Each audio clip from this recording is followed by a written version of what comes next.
So I would like to open the discussion and this virtual round table now. We still have about 35 minutes, so please feel free to pose and address questions. Maybe just to begin with, I have just one practical question for Jana, if she's still present. And I would just like to ask more about the software which they are using in Moravian Gallery to create a map of Wałoch's connections. I'm just curious to know more about it.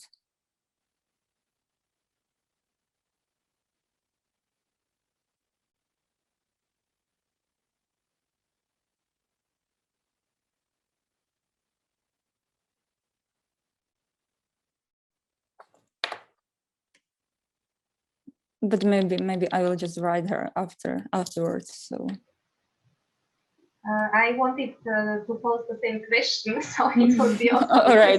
for me. But I'm afraid she can't hear us because she does not react. Maybe we continue with another questions, and if she will be online again, then we can return back to this question.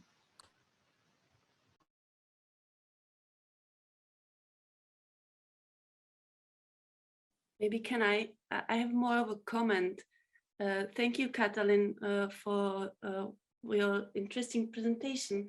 I was just wondering whether Govanda actually met with Helena Kontova in the office at the National Gallery in Prague, as he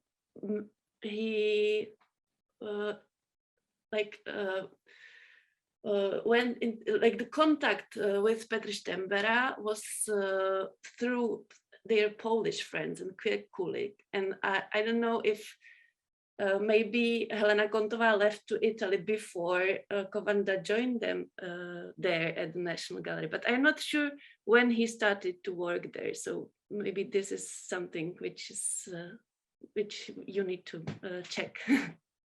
Yes, absolutely. Thank you so much. My connection wasn't so good for a moment, so I hope I heard everything you said. I will be looking into it. Luisa was also, I was happy to work with Luisa on this project, so she was my research assistant at that time, and hopefully after I'm coming back from maternal leave, she will be helping me in future as well. And I was hoping that I can also contact Petr Rezek, but now I got a bit pessimistic as I heard Pavlina's approach on this one. So let me see if that will work out, but I will be trying to look into that. Thank you so much for the remark.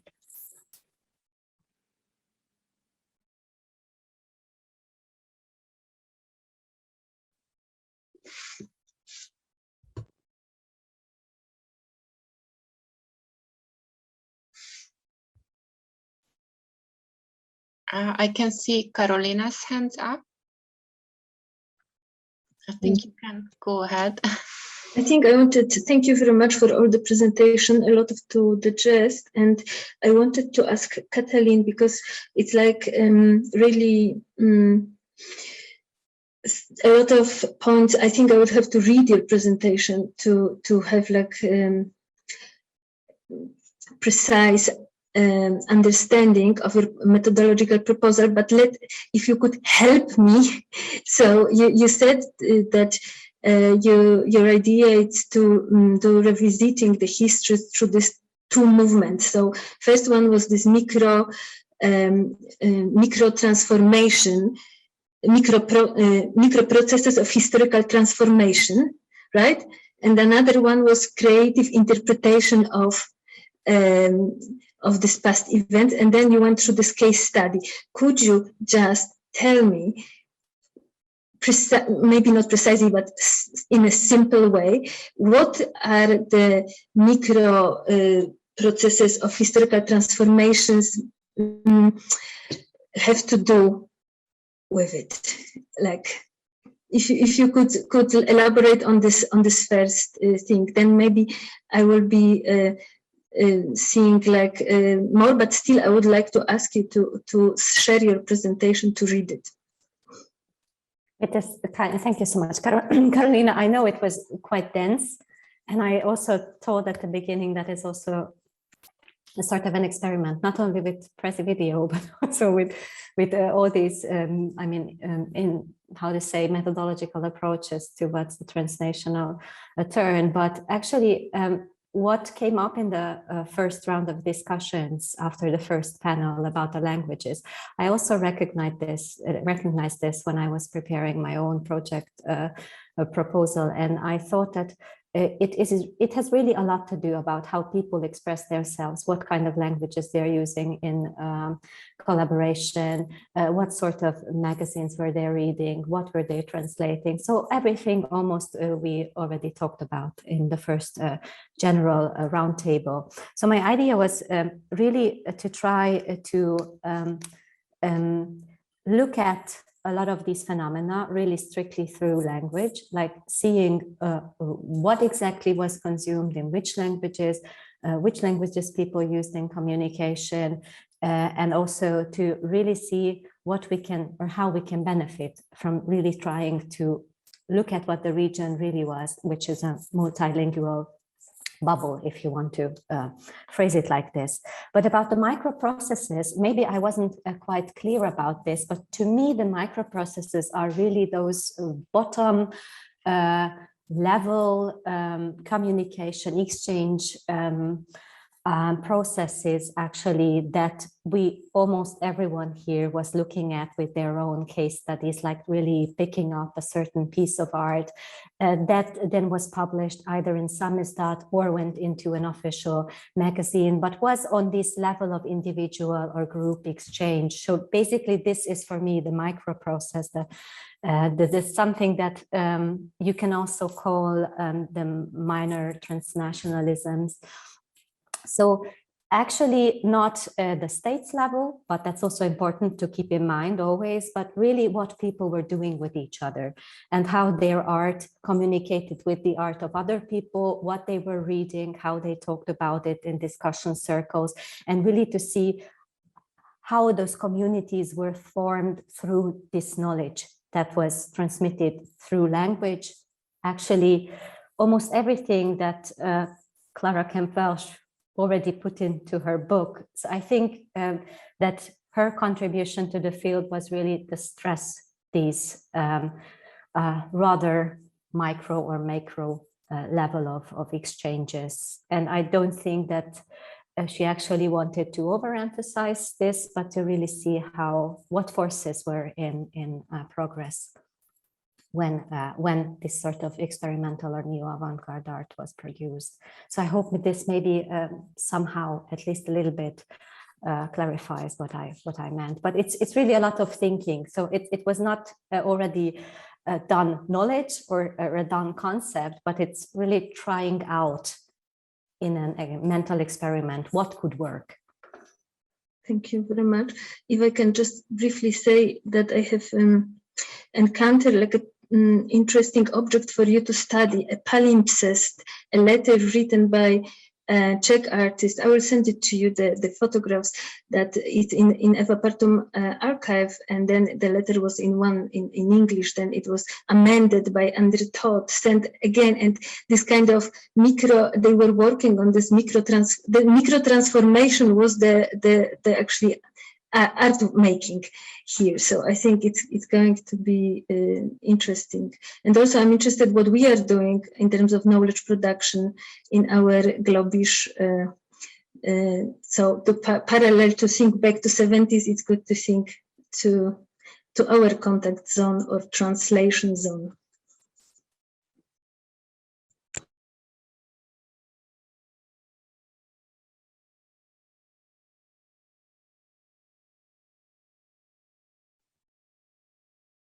If there's no one else, I just wanted to stress what Carolina said, that it's really important to, and it's very good that Katalin brought this into attention, that there are different scales of transfer, that we use this term in the project, and it's very important to emphasize the micro scale, which probably is more easier to discuss and more closer to how art functioned in this in this era. And I think the material approach that Hannah brought into picture is also could also be something similar. I like both very much, and what I was thinking about and what I found interesting that Katalin also used the term translation zones, and I was just wondering if it's something that is beyond either kind of exporting something or importing something, but more like a zone where these can be reciprocal. And then it was very interesting that Hannah's presentation came, and then it's very important to reflect on that there were actual objects traveling all around and letters, and in this case it's very kind of tangible, and maybe it's either export or import, but then it can still be reciprocal. And I was just thinking about this. If these kind of processes were reciprocal or rather one way. And then I think it's just these 4 presentations were all very rich and difficult to comment on together, but I think the Woloch case is very interesting, and because I see that Jana is here, I just wanted to raise this question that you mentioned that his contacts were mostly outside Eastern Europe, but then you also mentioned OHO, so I think it's also something interesting to discuss. Maybe we don't have enough time now, but if we can briefly reflect on this, if it was accidental or more programmatic.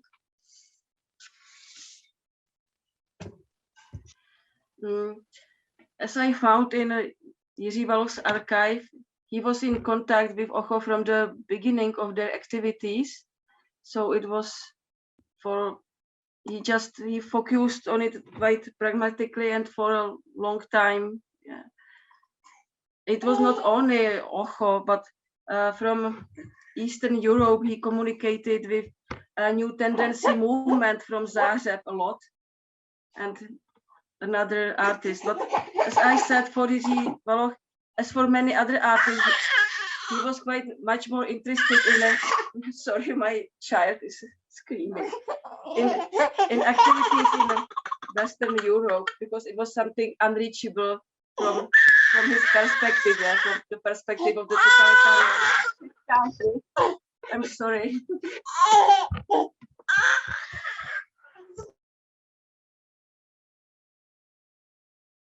Thank you. Maybe there will be another time when we can go deeper into this.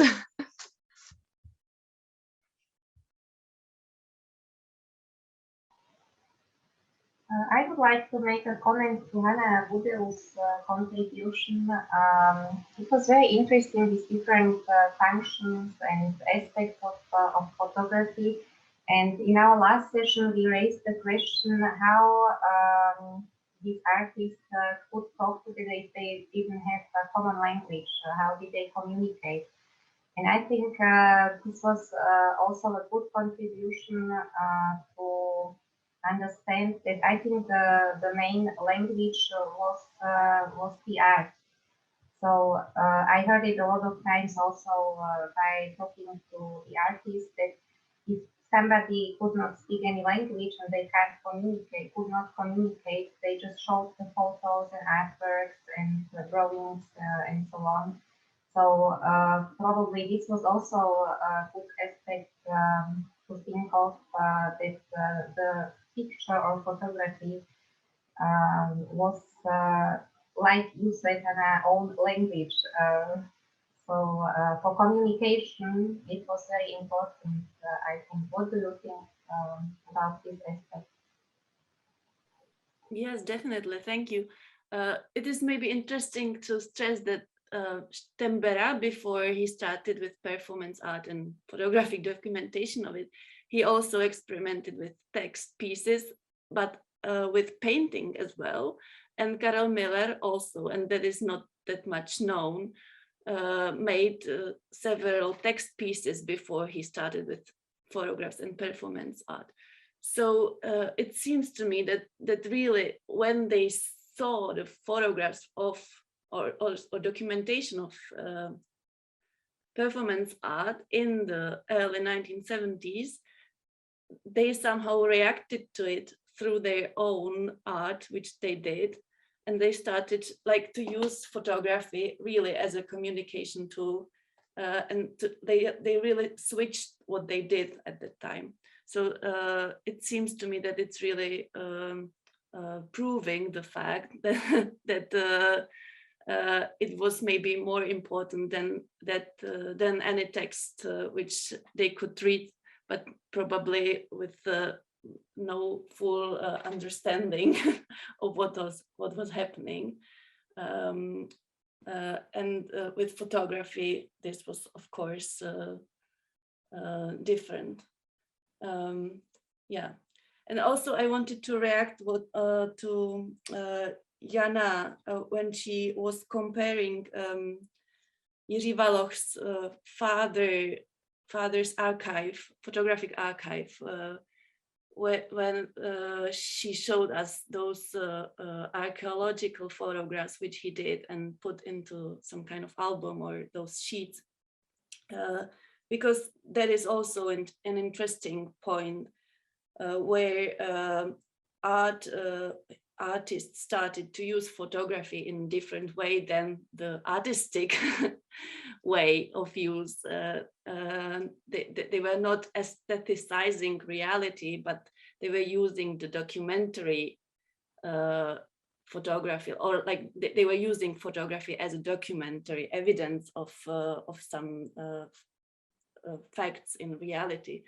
So this is also something which we have to think about when dealing with photography, that there are those parallel histories of photography. One is the one which is part of history, of art history, photography as art, and then there is this parallel photography history also happening in the realm of art, but where photography is used just as a document. And also, of course, those two different photography histories are not separated, and there are many moments in which they communicate with each other. I'm not sure if I replied to what you were asking, but that's some of my thoughts. Yes, definitely. Thank you very much.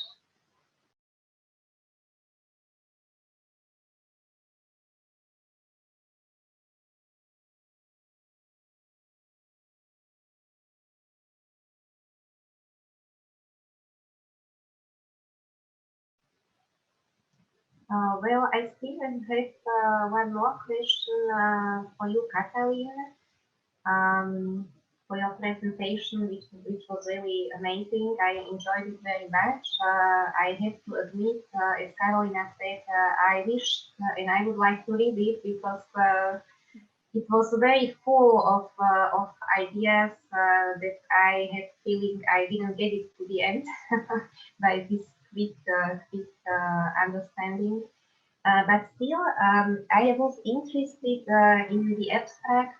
There was, unfortunately, I don't have it here, but there was also a case study of Slovakia. Could you maybe say at least a couple of words about this example you have mentioned in your abstract? Thank you so much, Andrea. I don't know what exactly you have in mind about that. I think I briefly mentioned in the abstract, who was that? Béla Hamvas, but actually his origins, actually the philosopher Béla Hamvas, that he was also somehow a personality in between of cultures, and he also envisioned something similar for the culture of Hungary. And I thought, and actually I have had incorporated everyone quite briefly into the presentation, that I wanted to, but to those who actually are really interested in reading the presentation, it's full of references, so I can send it to those. Just please email me, or I would be really glad to share it. I think I have talked about everyone I've mentioned. It was maybe just Béla Hamvas who didn't make it to the presentation, but he was just an example to somehow draw your attention. Okay, you're Sorry. right. Now, actually, I can't remember the name. Probably it was him, I think, and probably I didn't have it like this in mind. And your presentation was really full of references, so it would be great to have the possibility to. Good. I'll be sending it then into the round. You're very welcome. Thanks.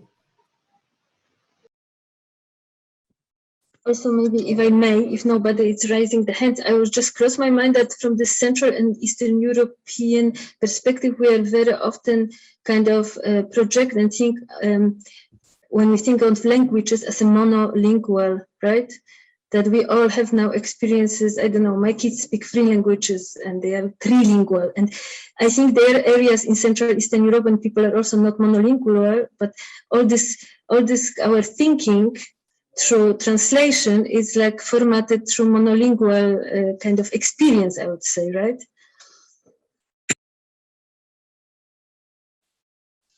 We do really have a multilingual history. That is also true, and I think it's really worth looking into it.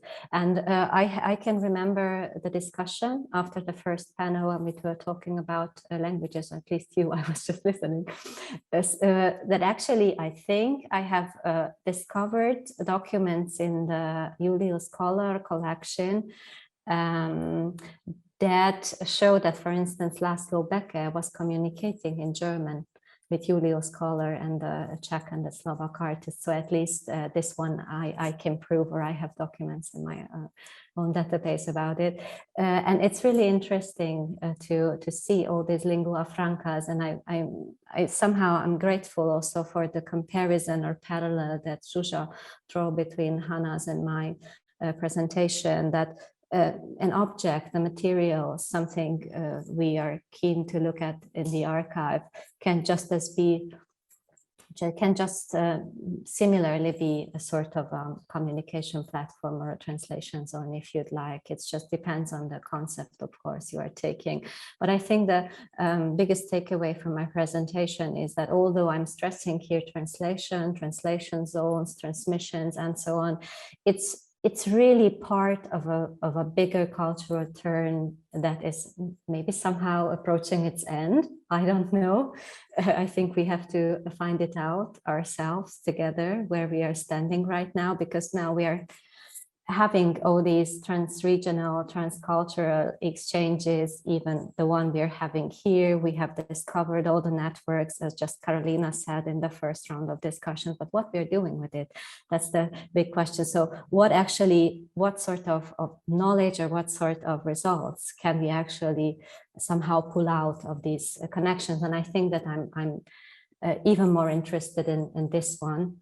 And this is why I started that intellectual art history project, to see what is happening behind art production, to see the motivation of people, to see what they were talking about, what they were reading, what they were discussing. And yes, I'm open to do somehow experiments, but I hope that this project will reach a status of a finished book at some time, and then I can tell what actually results we can work with or what we can expect.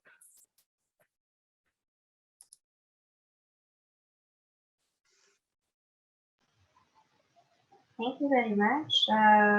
We still have a couple of minutes. Are there any questions at the end of this discussion?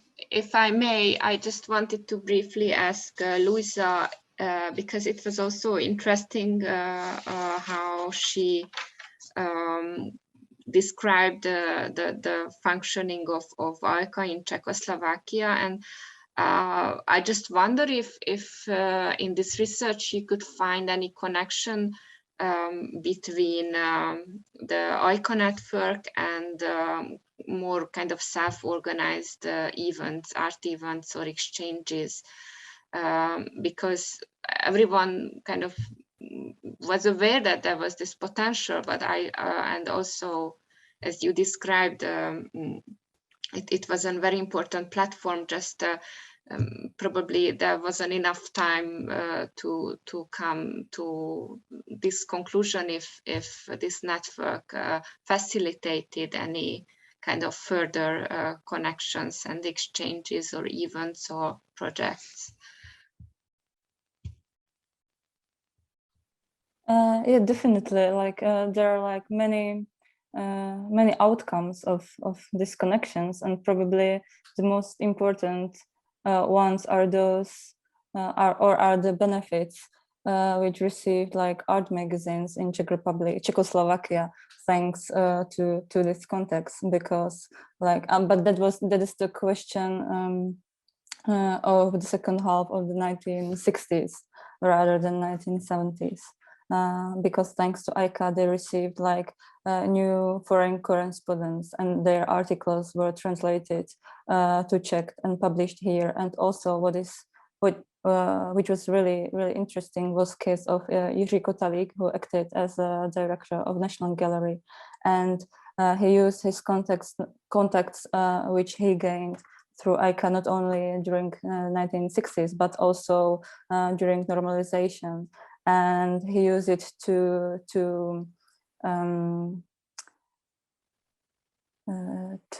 present some new exhibition formats from foreign galleries here in Czech Republic, in the National Gallery.